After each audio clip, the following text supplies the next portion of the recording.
அதிமுக மற்றும் கூட்டணிக்குள் ஓ பன்னீர்செல்வத்துக்கு இடமில்லை என்று அதிமுக பொதுச் செயலர் எடப்பாடி கே பழனிசாமி திட்டவட்டமாக அறிவித்துவிட்ட நிலையில் அடுத்த கட்ட நடவடிக்கைகள் குறித்து தீவிர யோசனையில் இருக்கிறார் முன்னாள் முதல்வர் ஓ பன்னீர்செல்வம்.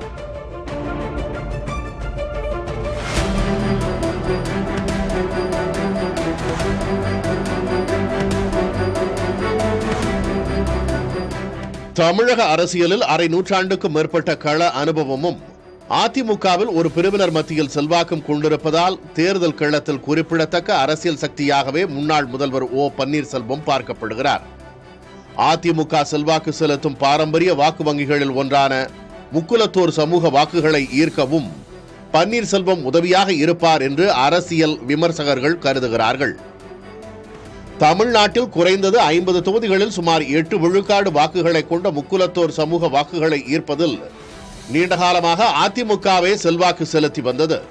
ஆனால் ஜெயலலிதா மறைவுக்கு பிறகு அக்கட்சியில் ஏற்பட்ட பூசல்களின் விளைவாக சசிகலா, தினகரன், பன்னீர்செல்வம் மூவரும் அங்கிருந்து வெளியேற்றப்பட்ட பிறகு படிப்படியாக அந்த வாக்குகள் திமுக பக்கம் திரும்பின. குறிப்பாக தென் தமிழகத்தில் பெரும் வாக்கு மாற்றம் ஏற்பட்டது.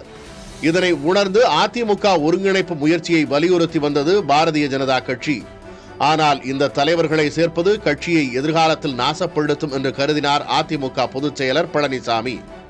தவிர அவர்களுக்கு டெல்லியோடு உள்ள தொடர்பும் பழனிசாமியை எரிச்சலுக்கு உள்ளாக்கியது. தற்போது அதிமுகவிலும் இடமில்லை, கூட்டணியிலும் இடமில்லை என்றாகிவிட்ட சூழலில் திமுக, தவேக இருதரப்புமே பன்னீர்செல்வத்தை நோக்கி கையசைப்பதாக தெரிகிறது. ஆனால் திமுகவில் பன்னீர்செல்வம் இணைவது இதுவரையிலான அவரது எம்ஜிஆர் நிழல் அரசியலை குலைத்து விடும். அதேபோல தவேகாவில் இணைவது 3 முறை முதல்வர் பதவி வகித்தவருக்கு மதிப்பாக இருக்காது என்ற எண்ணம் பன்னீர்செல்வம் தரப்பினர் இடையே இருக்கிறது. அதேபோல தினகரனின் அமமுகவில் இணைவதும் தன்னுடைய சுதந்திர செயல்பாட்டை பாதிக்கும் என்று எண்ணுகிறார் ஓ பன்னீர்செல்வம்.